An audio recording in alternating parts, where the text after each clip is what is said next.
Salam, selamat pagi sahabat-sahabat STMJ dimanapun Anda berada. Berjumpa lagi dalam sharing 7 menit with Jesus bersama saya FX Catur Yudi Nugroho dari Paroki Santo Yosef Mejasem Tegal. Bacaan Injil hari ini Sabtu 2 Maret tahun 2024 diambil dari Injil Lukas bab 15 ayat 1 sampai dengan 3 dan dilanjutkan ayat 11 sampai dengan 32. Setelah saya membaca ayat demi ayat, hati saya tersentuh dengan ayat 18 sampai dengan 20 yang berbunyi, "Aku akan bangkit dan pergi kepada Bapakku dan berkata kepadanya, Bapa, aku telah berdosa kepada surga dan terhadap Bapa. Aku tidak layak lagi disebut anak Bapa. Jadikanlah aku sebagai salah seorang upahan Bapa." Maka bangkitlah dan pergi kepada bapaknya. Ketika ia masih jauh, ayahnya telah melihatnya. Lalu tergeraklah hatinya oleh belas kasihan. Ayah itu berlari mendapatkan dia, lalu merangkul dan mencium dia. Mengapa ayat ini begitu menyentuh saya? Dalam perikop ini menggambarkan seorang bapa yang sangat mengasihi anak-anaknya, walaupun salah seorang anaknya telah meninggalkan dan mengecewakan hatinya. Tapi ketika anaknya pulang menyesal dan memohon maaf, sang bapa tetap menerima, tetap mengampuni, dan tetap mengasihinya. Kalau manusia bisa melakukan hal yang seperti ini, bagaimana dengan Bapa yang Maha Kasih yang telah menciptakan manusia?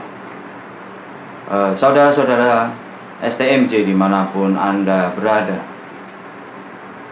ketika saya bekerja di salah satu perusahaan ternama di suatu kota, saya begitu sangat senang karena fasilitas, kemudian teman-teman kantor yang baik, kemudian juga saya mendapatkan pengetahuan baru, ilmu baru yang tidak saya dapatkan di bangku kuliah.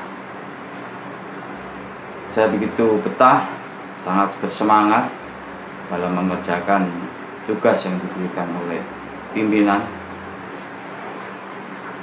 Suatu ketika pimpinan perusahaan mengajak kami semua karyawan untuk rehat sejenak.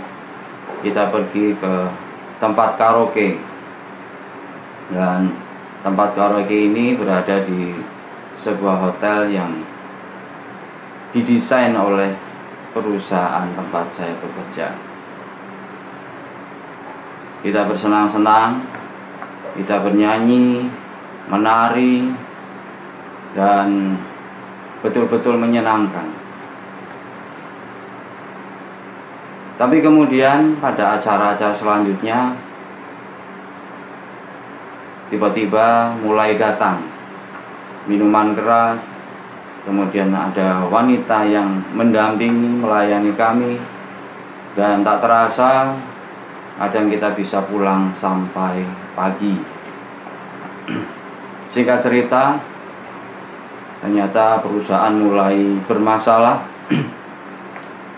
proyek bermasalah, kemudian juga hutang di mana-mana, dan pada akhirnya perusahaan bangkrut dan pimpinan perusahaan masuk penjara.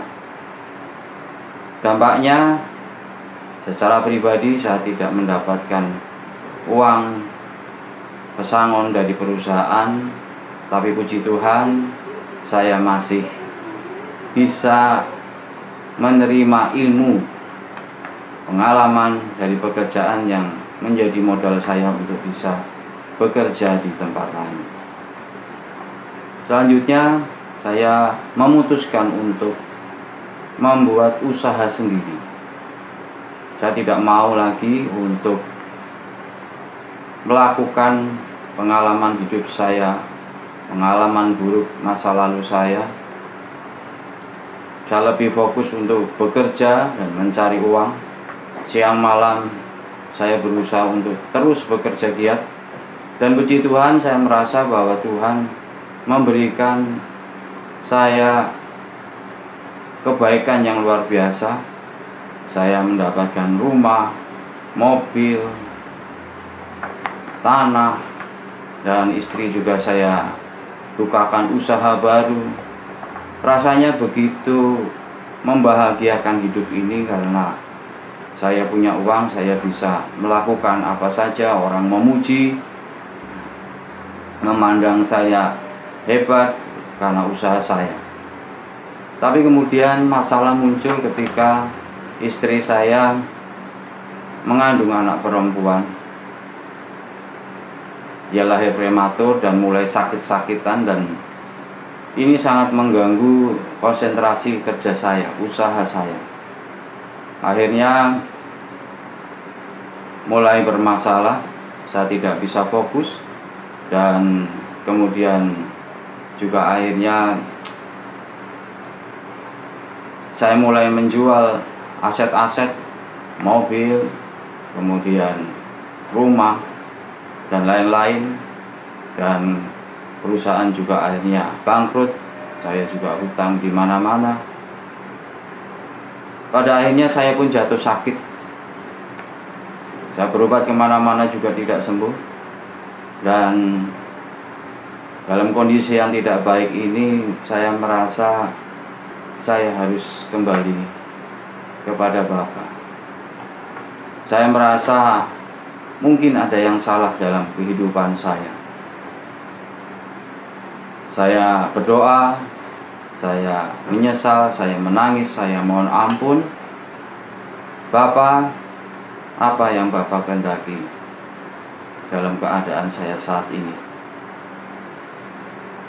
Singkat cerita, keajaiban terjadi. Saya betul-betul merasakan kasih Allah dalam hati saya. Kasih yang sangat luar biasa yang tidak pernah saya rasakan selama 45 tahun kehidupan saya. Dan ini dibuktikan, yang pertama, Tuhan menyembuhkan sakit mah saya. 7 dokter, 6 dari dokter dan 1 pengobatan alternatif tidak dapat menyembuhkan. Puji Tuhan, sekarang saya sembuh tanpa obat. Dan beberapa waktu lalu saya bisa mengantar istri dan anak-anak pulang Lampung sendirian. Saya merasa Tuhan menyertai saya. Yang kedua, Tuhan memberikan saya usaha baru. Yang sebelumnya saya fokus di bidang arsitektur, tapi ternyata sekarang saya berkembang lagi di bidang kontraktor.